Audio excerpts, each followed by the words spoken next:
Dahil tapos na ang kanilang training camp ay balik normal na muli si Onoda sa pagbibisikleta na maaga para pumasok sa paaralan. At para masanay ng husto ay ginamit niya ang sapatos na may cleats dahil iyon din naman umano ang payo ni Teshima. Samantala, sa paaralan ay naging usap-usapan sina Ima Izumi at Naruko dahil sa pagiging mahusay na siklista ng mga ito, at dahil sila ang lalaban para sa nalalapit na Inter-High. Si Sugimoto naman na hindi natapos ang 1,000 kilometro ay nagpalusot na lang kina Miki at Aya para hindi siya mapahiya. Maya-maya pa ay dumating din doon sina Ima Izumi at Naruko at agad ng mga iyong hinanap si Onoda. Pero dahil wala pa iyon ay napaisip si Ima Izumi kung ayos lang ba si Onoda, nang biglang batiin ni Miki ang paglaki umano ng dalawa kumpara nung huli silang magkita. Ibinalik ni Naruko kay Miki ang pagbati nito at sinabing lumalaki rin si Miki pero sa kokomelo ng dalaga ito nakaturo kaya nahampas siya nito ng mop. Hindi nagtagal ay dumating na si Onoda at nagtaka ito kung anong nangyari kay Naruko na nagkaroon ng malaking bukol sa ulo. Para maiba na lang ang usapan ay binati rin ni Miki si Onoda dahil natapos nito ang 1,000 kilometro, ngunit mariing nagpakumbaba si Onoda at sinabing nagawa niya lang naman iyon dahil sa tulong ng iba. Maya-maya pa ay sinabi na ni Ima Izumi at Naruko na oras na para simulan ang matindi at nakakatakot na laban, ang pag-attend sa klase. Silang mga napag-iwanan dahil sa training camp ay kinailangang umattend sa make-up lesson pero mapapansin kung gaano tinatamad ang mga ito. Habang nasa klase ay naisip ni Onoda ang sinabi sa kanya ni Kinjo na kahit na kompleto niya ang 1,000 kilometro ay isa lang iyon sa mga kailangan para makapasok sa Inter-High. At kung sa tingin niya ay sapat na ang layo ng natakbo niya ay hindi na umano magsisikap pa ng ganon ang mga second year sa training camp na siyang mas may karanasan pagdating sa pagpadyak. Ipinaalam din sa kanya ni Kinjo na sa oras ng laban higit kanino pa man ay isang bagay lang ang dapat niyang tandaan, kulang pa siya sa teknik, tamang pagpapas siya, at sapat na karanasan. Pagkatapos ay sinabi ni Kinjo ang tungkol sa pagbuo niya ng team na siyang tatanghaling panlaban ng Sohoko. Isang matibay na team na walang kahinaan at siyang tatalo sa Hakone Academy. Hindi makapagsalita si Onoda matapos ang kanyang mga narinig at may sasabihin pa sana si Kinjo pero naantala na iyon nang dumating si Tadakoro at sinabing ipinapatawag si Kinjo sa admin. Habang naglalakad paalis ang dalawa ay inisip ni Onoda kung may tsansa ba na makasama siya sa binubuong team ng Sohoko.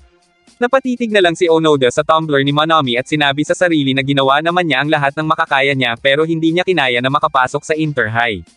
Makalipas ang ilang oras sa wakas ay nasa huling subject na sila, ang English. Ngunit nagulat sila nang malaman na ang coach pala ng team ang siyang guro nila sa subject na iyon.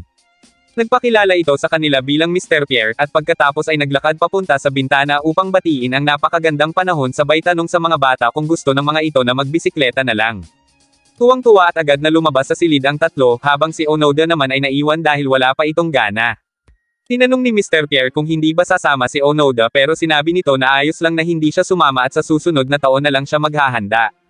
Dahil nahalata ng coach na wala pang alam si Onoda, sinabi nito sa bata na ang racing ay isang hindi maipaliwanag na laban, walang nakakaalam kung ano ang mangyayari. At para umano matupad ni Kinjo ang minimithi nitong kampyonato ay kakailanganin yun si Onoda dahil isa itong siklistang mahirap basahin.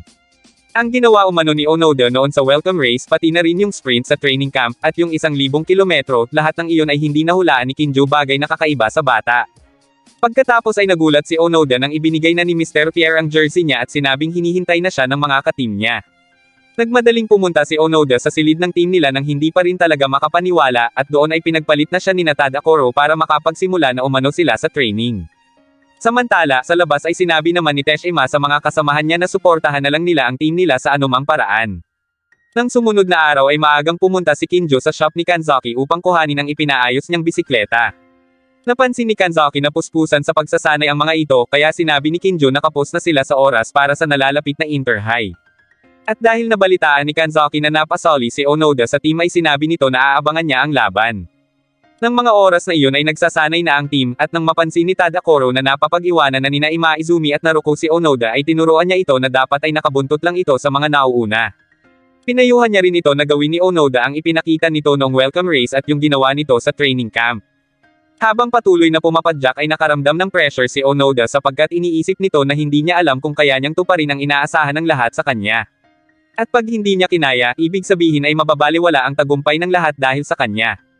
Dahil sa sobrang pag-iisip ay bumagal na naman si Onoda kaya tinanong siya ni Kinjo kung ano ang problema. Natatarantang sinabi ni Onoda na gagawin niya ang lahat para manalo sila pero pinayuhan lang siya ni Kinjo na gawin niya kung ano ang tama. Pagkatapos ay sinabi ni Onoda na pipilitin niya ng habulin sina Ima Izumi, Naruko, at Tadakoro at inisip na kaya niya iyon. Gayunpaman, hindi pa rin mawala kay Onoda ang kakaibang pakiramdam na parang nanlalata at pagod siya. Habang nakatigil ay napansin ng lahat na kakaiba si Onoda, at saktong nakita nila na padating na iyon, nakayuko at mukhang walang lakas. Isinigaw nila dito na tumingin sa harapan dahil babangga ito sa bangkita pero dahil mukhang walang naririnig si Onoda ay kumilos na si Kinjo para alalayan iyon. Nang makita ni Onoda ang kapitan ay agad itong humingi ng pasensya at sinabing masama lang ang pakiramdam niya, at nangako na hindi na iyon mauulit at pagsisikapan niya na sa susunod. Doon sinabi ni Kinjo na hindi kailangang saluhin ni Onoda ang lahat ng hirap dahil kapag bumagsak ito ay aalalayan niya ito pero kung sakali umano na may isang bumagsak ay si Onoda naman ang siyang dapat na umalalay. Ipinaliwanag din ni Kinjo na ang racing ay isang team sport na kahit gaano pa umano kahusay ang bawat isa ay hindi dapat manalo ang iisa lang dahil sama-sama nilang pagtutulungan na makaabot sila sa tuktok. Naniniwala si Kinjo sa kakayahan ni Onoda dahil nakita niya na iyon noong makipagbakbakan si Onoda sa training camp kaya wala umanong dahilan para ngayon pa ito sumuko. Huling napangiti at nabuhayan ng loob si Onoda dahil naisip nito na tama si Kinjo. Nagsama-sama sila at nagyakapan bilang isang team pero hindi naiwasan na mag-asaran sila sa isa't isa, lalo na si Naruko na habang nakaakbay ay sinabihan si Tadakoro na mabaho raw ang kamay nito. Dahil doon ay naghabulan ang dalawa habang napatanong naman si Onoda sa kapitan nila kung saan gaganapin ang Inter-High. Naalala ni Kinjo na nakalimutan niyang banggitin na gaganapin ang Inter-High ngayong taon sa mismong baluarte ng kampiyon nung isang taon, sa lugar ng Hakone Academy. Tulad nila, nagsasanay na rin ang mga taga Hakone Academy kaya ipinaalam na ni Hayashi kay Captain Fukutomi na magsisimula na ang huling round sa Group F, at ipinasabi umano ng kanilang guro na pumunta na sila sa West Parking Lot. Iyon ang espesyal na tunggalian na siyang magpapasya kung sino ang magiging lineup sa Inter-High. Ang balita pa ni Arakita ay nakapasok ang first year sa Hakone Academy Cycling Club para maging starting lineup ng mga ito. Tinanong ni Izumaida kung si Manami ba ang tinutukoy ni Arakita at sinabing inaabangan niya rin iyon pero para dito ay malakas din ang second year na si Kuroda, ngunit para kay Fukutomi ay kung sino ang pinakamalakas ay siya ang makakasali dahil iyon naman ang patakaran ng Hakone. Nang mga oras na iyon ay nahihirapan pa si Manami na umalis dahil pinipigilan siya ng kaibigan niyang si Mihara, sapagkat mas gusto niya na umattend si Manami sa klase at gawin ang mga notes nila. Nangako pa ito na tutulungan si Manami sa mga kulang niyon sa klase pero tumakas na si Manami sa pamamagitan ng paghuhubad ng kanyang polo dahil ayaw niyang mahuli at gusto niyang makasali sa Inter-High. Maya-maya pa ay inianunsyo na ang pagsisimula ng huling karera sa Group F tournament para malaman kung sino ang magiging huli at ika-6 na miyembro ng Inter-High lineup. Pagkatapos maipaliwanag ang tungkol sa rutang tatahakin ng mga siklista, sinabi ni Fukutomi na medyo mahirap ang gagawing pag-akyat doon sa lumang ruta, kaya kung sino man ang pinakamabilis ay siya ang mananalo. Tinanong naman ni Arakita si Izumaida kung inimbitahan nito si Kuroda kaya iyon sumali sa club. Kinumpirma iyon ni Izumaida at sinabing malakas iyon at hindi matatawaran ang galing bilang isang climber, bagay na sinang-ayunan naman ni Shinkai, habang para naman kay Tudo ay wala pang binatbat sa kanila si Manami. Hindi nagtagal ay ibinigay na ang hudyat ng pagsisimula at habang sumusunod ang seniors ay pansin nila na hindi pa ibinibigay ng mga ito ang tadong lakas. Ngunit nang makarating sila sa parteng paakyat ay sinubukang lamang ni Kuroda pero pansin nila na hindi sumasagot si Manami kaya napaisip si Fukutomi kung parte iyon ng naisip nitong plano at kung magkakasubukan ang dalawa mamaya. Maya-maya pa ay hindi na natatanaw ni Fukutomi si Kuroda at nasa 2 minuto na ang distansya nila sa isa't isa. 10 kilometro pa ang natitira kaya iniisip ni Fukutomi kung ano na ang gagawin ni Manami. Sa mahigit 50 miyembro ng Hakone Cycling Club, wala pang first year ang naging member doon kaya ang tanong ni Fukutomi sa sarili ay kung si Manami ang unang makakuha nyon. Samantala, nagtungo si Mihara sa silid ng club upang hanapin si Manami pero sinabi ng isang lalaki na may laban iyon sa mga oras na iyon para malaman kung makakasali ito sa Inter-High. Nagulat si Mihara nang malaman iyon dahil hindi niya alam na magaling si Manami sa pagbibisikleta. Noong mga bata pa lang sila ay madalas nang uma-absent si Manami sa klase dahil sakitin iyon. Magkapit-bahay sila kaya simula pagkabata ay magkaibigan na sila. Bilang kaibigan ay nag-iisip si Mihara ng paraan para may mapaglibangan si Manami at para hindi iyon palaging nakakulong lang sa kwarto. Isang araw ay isinama niya iyon para magbisikleta dahil iyon din umano ang gusto ng ina ni Manami. Sa dami ng klase ng bisikleta ay sports bike ang napili nito at doon ito nagsimulang magsanay. Kahit ilang beses na itong natutumba sa parteng pataas na daan ay mapapansin na masaya naman ito habang nagbibisikleta. Habang nahihirapan ay sinabi ni Manami na ang sakit na nararamdaman niya ang hinahanap niya, bagay na hindi maintindihan ni Mihara. Pagkatapos nilang magbike ay sinabi ni Manami na sa susunod ay sa bundok naman ng Hakone sila magbisikleta, ngunit hindi pumayag si Mihara dahil natatakot ito na pumunta doon. Iyon ang una at huling beses na magkasama silang magbisikleta ni Manami pero hindi niya maitatanggi na dahil sa bike ay lumaking malakas at masigla ang kaibigan. Maya-maya pa ay napansin ng mga senior na nagbago si Manami ng bilis pero hindi pa nito magawang lampasan si Kuroda dahil hinaharangan siya nito. Patid ni Manami na mahusay na climber si Kuroda kaya humahanga siya rito pero bigla niyang sinabi na uunahan niya na ito kaya naman nagsimula ng umarangkada si Kuroda. Ngunit nang maramdaman ni Manami ang ihip ng hangin ay nagpalit ito ng gear at saka sinabayan ang galaw ng kalikasan, bagay na ikinagulat ng mga senior. Hindi nagtagal ay nagawa ng malampasan ni Manami si Kuroda kaya siya ang nanalo bilang ika-6 na miyembro ng club. Samantala, nagtungo ang mga first year kasama si Tadakoro sa napakalaking bahay ni Makishima upang manood ng isang video. Ngunit nagtaka ang mga ito kung bakit ipinapanood sa kanila ni Tadakoro ang isang marathon gayong pagbibisikleta naman ang laro nila. Sinabi ni Tadakoro na iyon ay hindi marathon kundi isang road relay. Ang Hakone Road Relay na inirecord niya noong bisperas ng bagong taon nung nakaraang taon lang. Ipinapanood iyon ni Tadakoro sa tatlo upang malaman ng mga ito na iyon din mismo ang dadaanan nilang ruta sa Interhigh kaya nais nito na pag-aralan ng tatlo ang daan na iyon. Nagdagdag si Makishima ng impormasyon tungkol sa ruta na pagkatapos ng mga patag na daan sa Odahara ay bigla na lang iyong aangat na may taas na 834 na metro above sea level, at ang magiging daan ay luma na at makipot pa. Kulang din umano sa liwanag ang nasabing daan kaya napakahirap malaman ang kondisyon ng sino mang dadaan doon pero kailangan pa rin nilang lumaban. Kasama ang Hakone Academy ay 20 eskwelahan ang makakalaban nila, kaya ibig sabihin ay 120 siklista ang makakalaban nila. 3 araw na lang ang natitira bago ang Interhigh at meron ding 3 araw na karera. Sinabi rin ni Makishima na kapag ginamit agad nila ang kanilang lakas sa unang araw pa lang ay hindi sila tatagal, kaya kailangan nilang tipirin ang lakas nila para hindi iyon mangyari. Kapag sinayang umano nila ang lakas nila ay bibigay ang mga katawan nila, gaya na lang ng ginawa umano ni Pokutomi sa Hiroshima race. Dagdag pa ni Tadakoro na ganoon din ang nangyari kay Kinjo kaya sa huli ay bumigay din iyon, bagay na ikinagulat ng tatlo. Ikinwento ni Tadakoro ang nangyari noon. Nasa ikalawang araw na sila noon ng karera sa Hiroshima Interhigh o mas kilala bilang second stage ng laban. Pagkaabot ni Teshima ng tubig at pagkain kay Kinjo ay sinabi nito na 5 minuto nang nauuna si Kinjo sa karamihan. Maya-maya pa ay naabutan na ni Kinjo ang isa sa mga ace ng Hakone Academy na si Pokutomi.